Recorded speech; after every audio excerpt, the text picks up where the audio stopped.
Supreme Court case that could change religious freedom rights in America.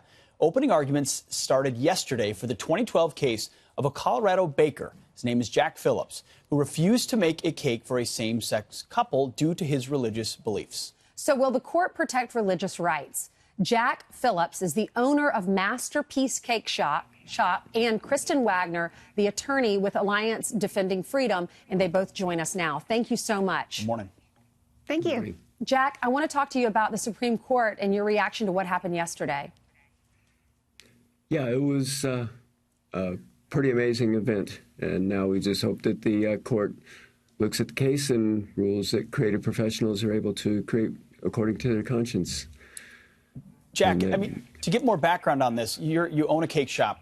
Is this an instance where you were going out of your way to find a same-sex couple to offend, or did a customer come in and you said, "Hey, it's just my belief system that I can't do that"?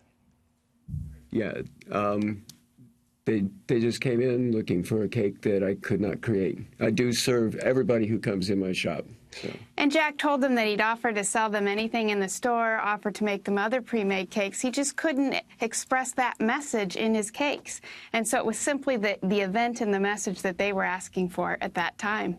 Why couldn't you serve them? Why did you say, I'm not able to make you a cake? Because they were asking me to create a cake that would celebrate a view of marriage that goes against the core values of my faith's view on marriage. And Kristen, critics will call your client's position intolerant. You say it's actually real tolerance is allowing someone to express their religious beliefs or their free speech perspective. Is that ultimately what this case is about? It is, because the same law that applies to Jack and forces him to violate his conscience applies to an atheist singer who would have to perform in an Easter religious service, or a Catholic filmmaker that would have to promote the Church of Scientology, or an oil painter that would have to paint a portrait of Muhammad violating their convictions. This is a much broader issue that expands to all creative artists, not just those who are sketching and sculpting and painting on a cake. The Supreme Court justices, they heard those arguments yesterday, and the ruling is expected in June. What was your reaction, Kristen, when Justice Kennedy said tolerance is essential in a free society, but it is important for tolerance to work in both directions? I was relieved, because to have a commissioner who's deciding Jack's fate, who took the work from him that he loves and deprived him of his business, essentially, 40%, that kind of bias put into action violates our Constitution, and so I'm glad that the court's concerned about it. Jack, we're talking about this at the Supreme Court constitutional level because that's what it's come to. But what has happened to you and your business since this all started? It's been very hard on us in our business. Like Kristen was saying, we've had to surrender our wedding cake business, which was 40% of our income. I've lost over half my employees, and we've faced death threats and harassment of all kinds. So now we just hope that the court will rule in favor of creative professionals so that I can go back to making the cakes that I can according to my conscience, and that nobody else will have to endure what we have for the last 5 years. Kristen, we got your reaction from what Justice Kennedy said. This is what Justice Sotomayor, who is a liberal, as we know, she's questioning your claims. She says there are sandwich artists, because he's claiming that he's a wedding cake artist.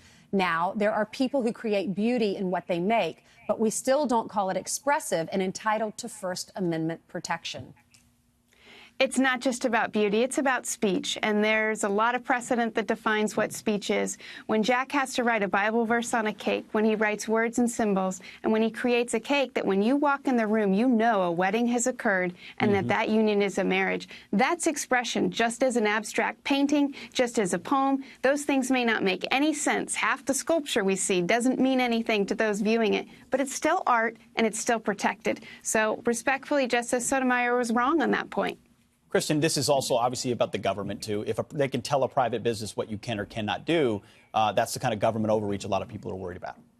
Oh, absolutely. And this idea that the government's recognized same-sex relationships, that now the other side can go to the next step and require people to affirm ideas and beliefs and express messages that violate their convictions. It's not constitutional, and it's not American, and it is extremely dangerous. It's a great point. Tolerance is not necessarily affirmation. It is tolerating something you may disagree with.